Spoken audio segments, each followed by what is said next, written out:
Hello, everyone. Okay, so welcome, and thank you for joining this talk about alcohol so early in the day. We really appreciate it. Hopefully, we'll make you feel like a drink afterwards. I'm Lisa Gully. I am Head of Strategy at creative agency Red Brick Road, and my co-host is Nikita Sharma, who is also a brand strategist at Red Brick Road. Here we go. Let's get started.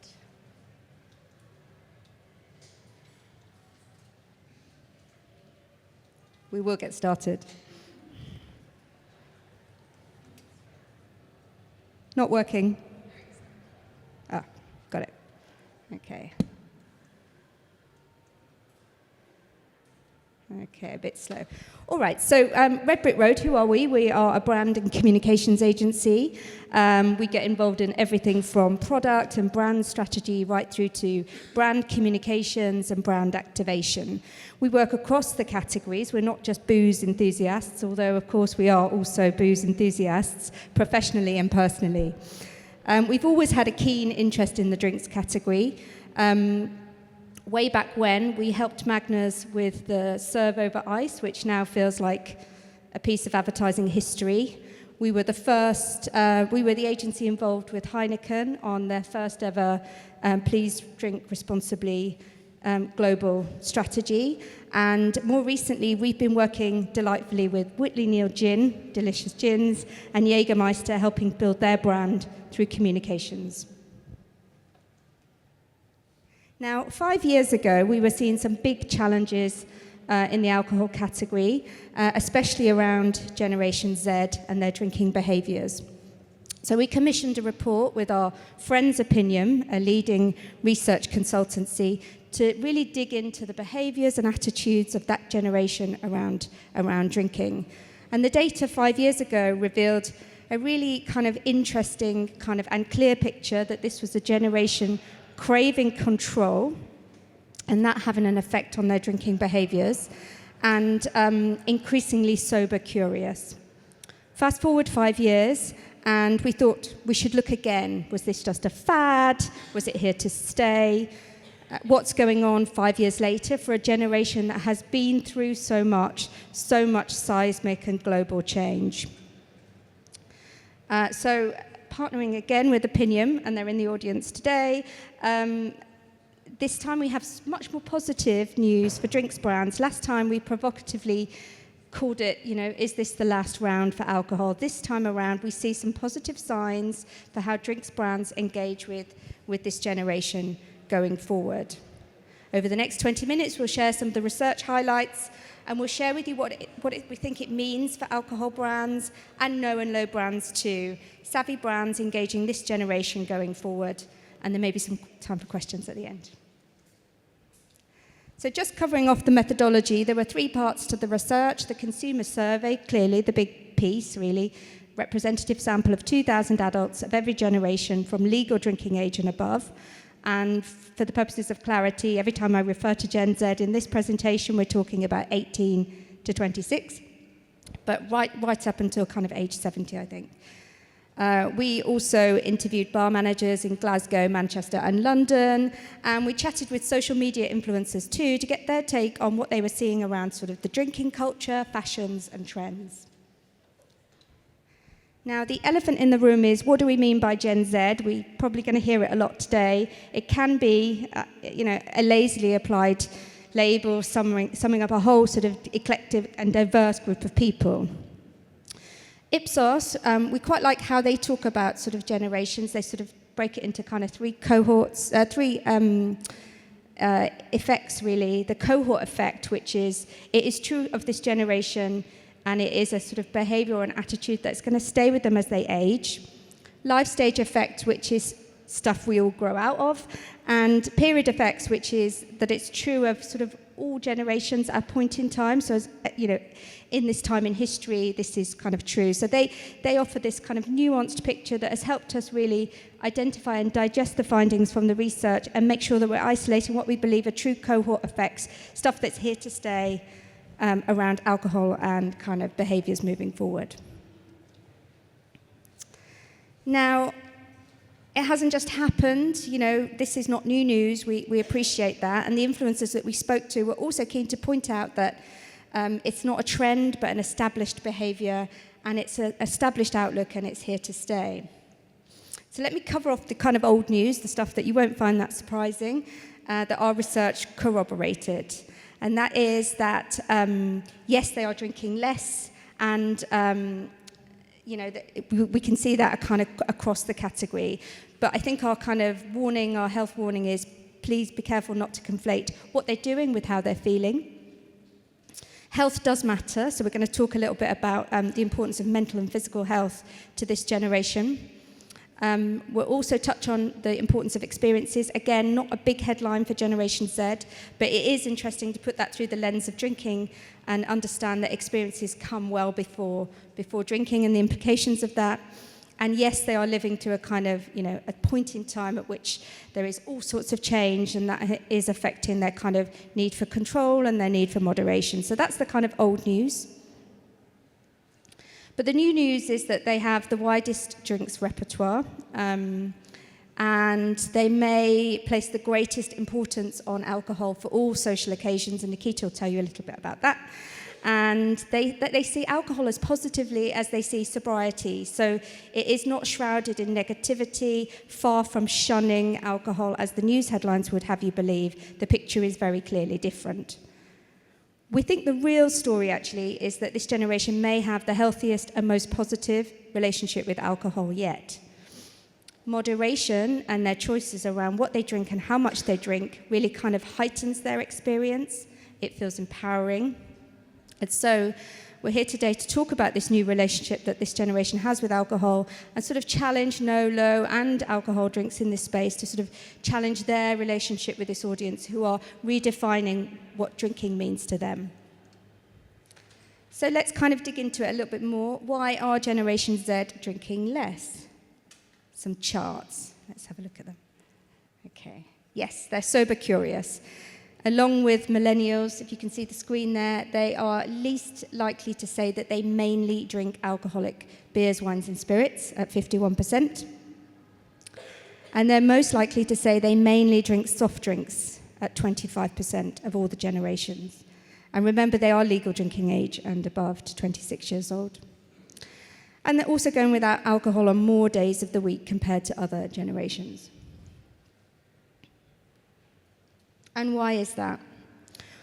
Well, the downsides to drinking are bigger for this group. We asked them around their fears around drinking alcohol or drinking too much alcohol.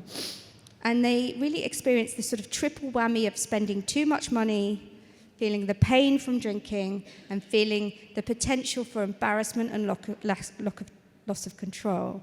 So the sort of triple hangover effect. So the hangover really has become multidimensional for this generation.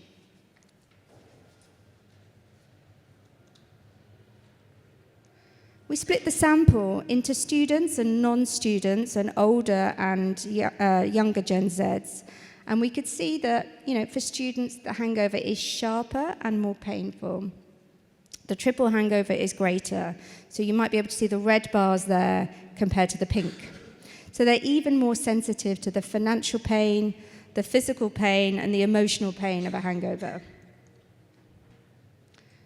And they also fear not remembering the night. So this is separate to that kind of potential for personal embarrassment.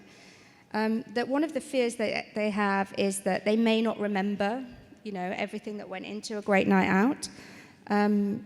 So every moment of their night or their occasion or their socializing matters, and they want to hold on to it.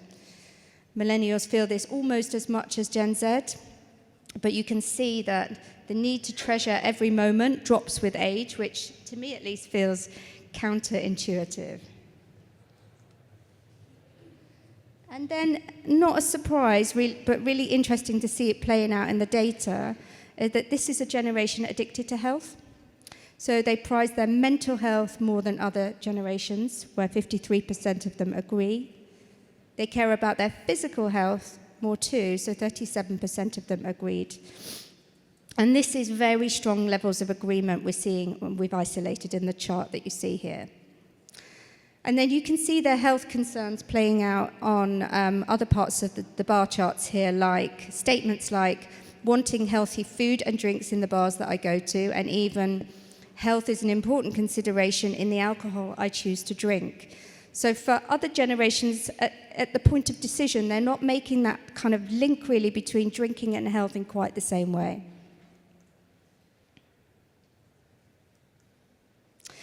So then we identified a bunch of reducers in the research that said that they were actively reducing their alcohol intake, and we asked them how they were feeling as a consequence of that. So Gen Z claimed to feel healthier mentally. 40% of them agreed that they felt healthier mentally, and slightly less than millennials, they also claimed to feel physically healthier too.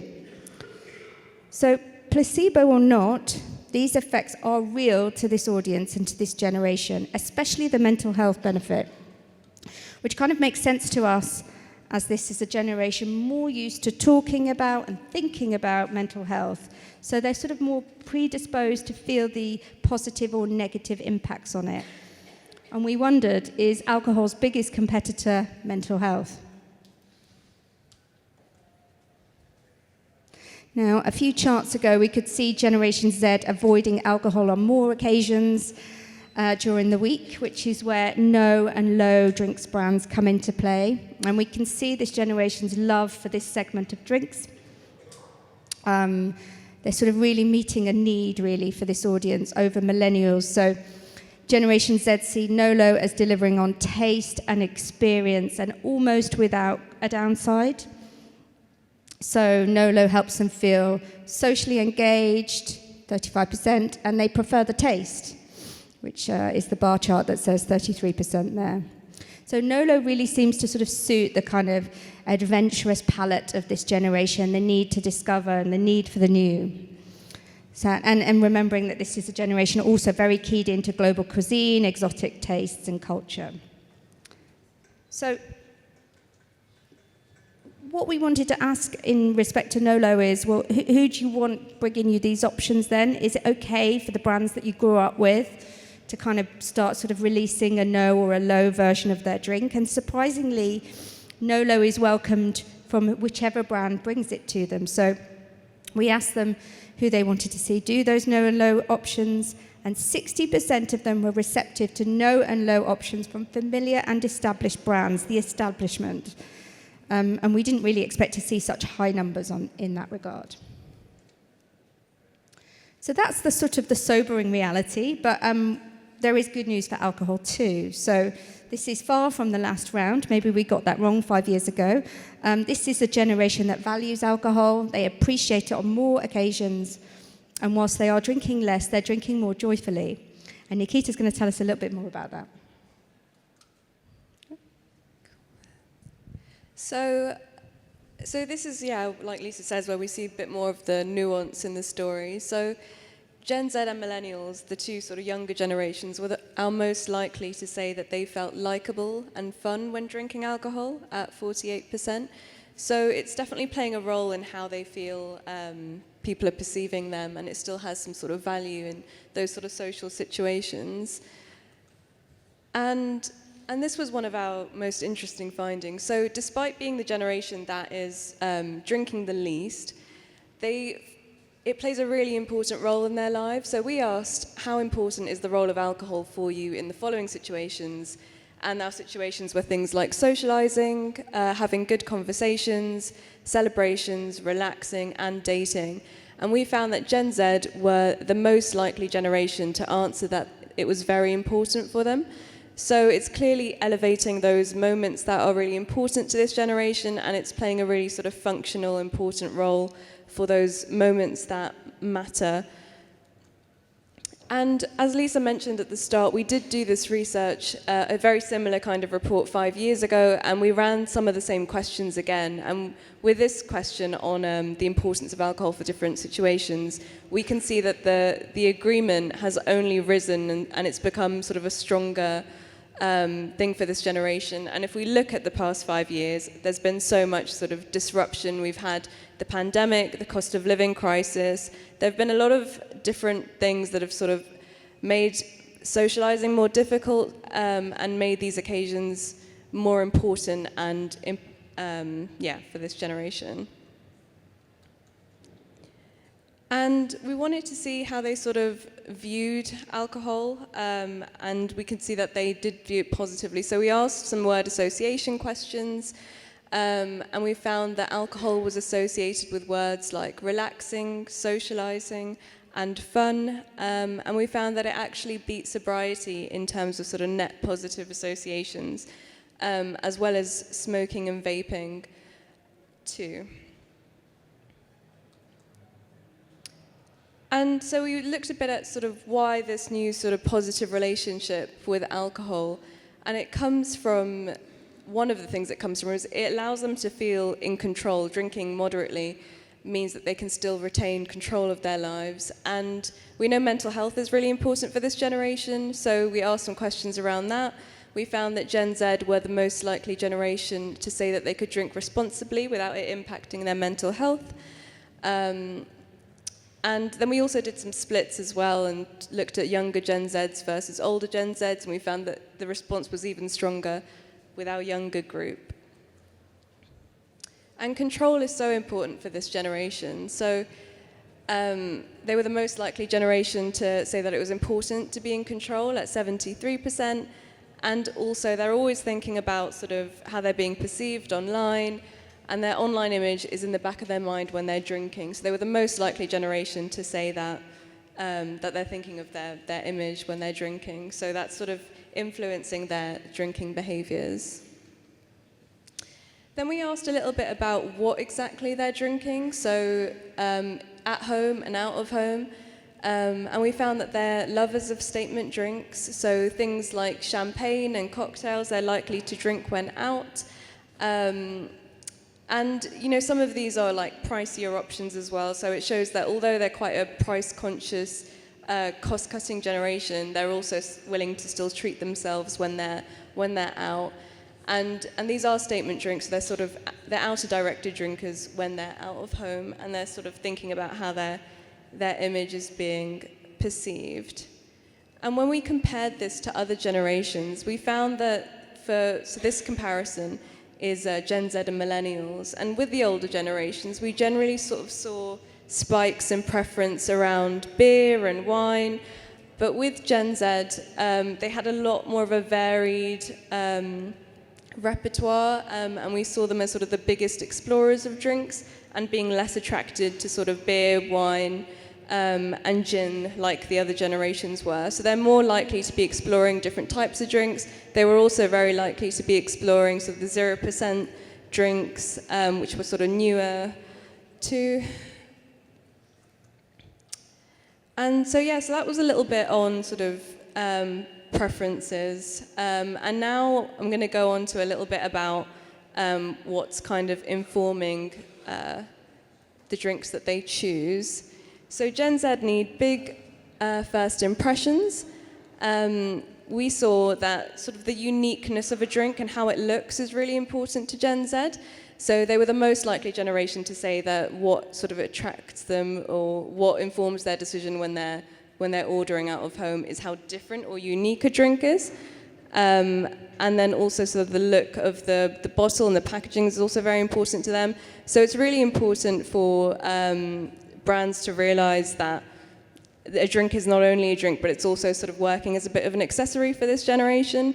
But of course, brand is also very important too for this generation as the most important factor. So it's important for brands to get that right as the foundations. And then we looked a bit about on discovery and how Gen Z are discovering new drinks and how they're sort of finding new things to try. And we could see that they're really influenced by recommendations from bartenders, influencers. So they were the most likely generation to discover drinks through influencers. But also, it was just really important that seeing drinks in bars and getting recommendations from bartenders was also still really an important thing for this generation. And we asked this again for low and no alcohol drinks too, as sort of we've seen this really big rise in low and no over the past few years. It's kind of a newer emerging category and people are sort of exploring it a bit more. And yeah, we found again that sort of 26% of Gen Z discover through recommendations by bartenders, and 25% seeing drinks behind the bar. So it's really important as well for drinks brands to consider their sort of on-trade presence and bartender programs and that kind of thing to make sure that they're, making an influence there.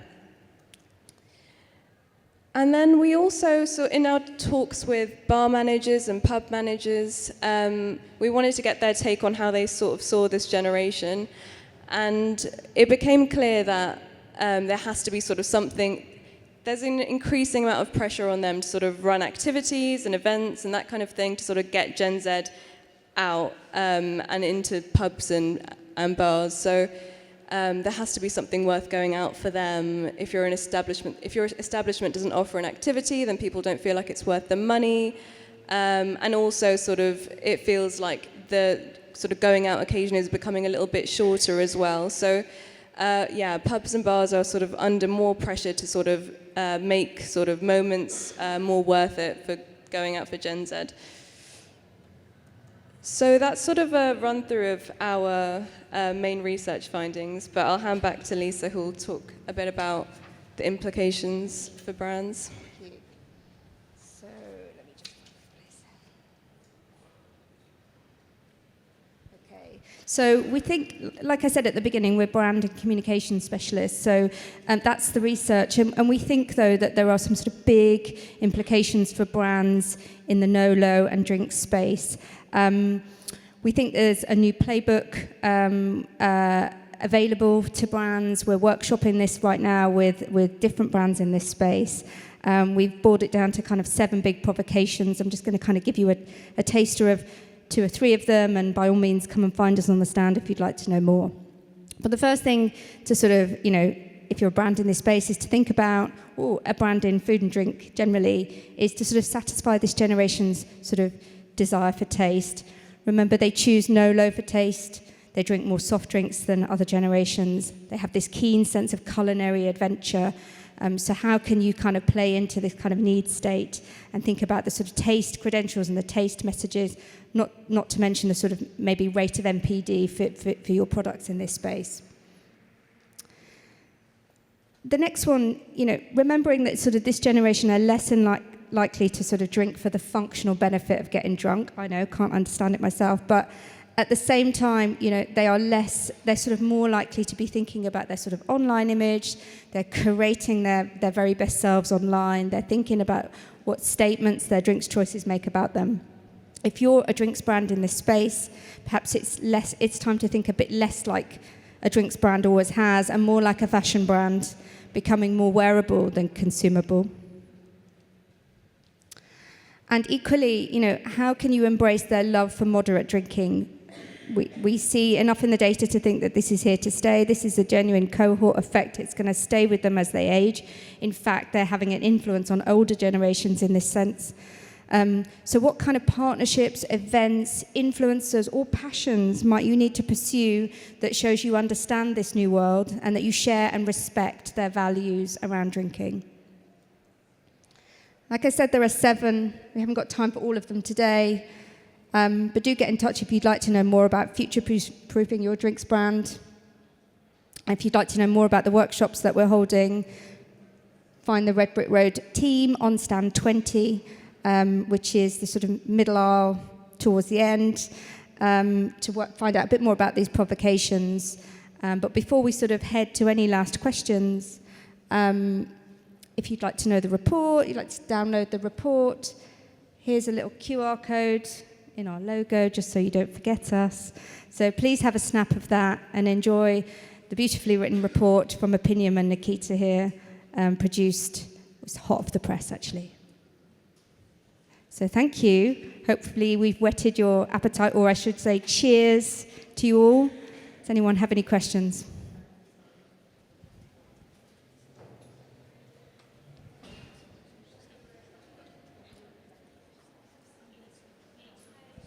This isn't on, but thanks so much for that. What do you see in the alcohol category as some of the biggest growth areas in spirits, wine, beer, that sort of thing for no-low? Well, So what segments of drinks? Well, I think from what we see it happening right across the segments. I mean, obviously zero is getting a lot of attention. We're noticing people sort of talk about 0 rounds at the bar. So, I mean, I don't have the market data, but I do have the consumer data to show you that there's an interest right across the segments of drinks in the category.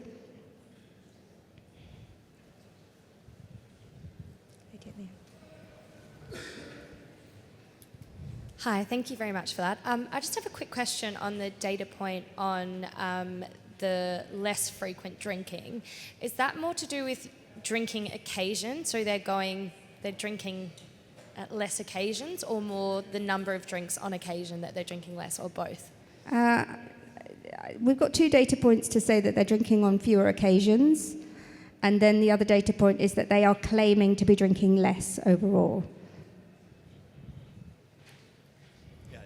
It's a popular subject.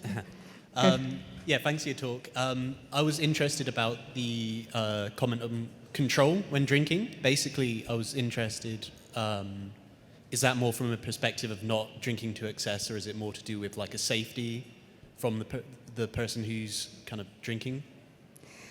So physical harm and safety. I mean, the triple hangover kind of chart probably sums it up best. It's multi-dimensional. I don't think we asked the question about physical safety, but the several data points that we have show that sort of fear for social embarrassment, fear for loss of control, fear that the sort of in the moment decisions are sort of there recorded is the sort of most prevalent issue for most people.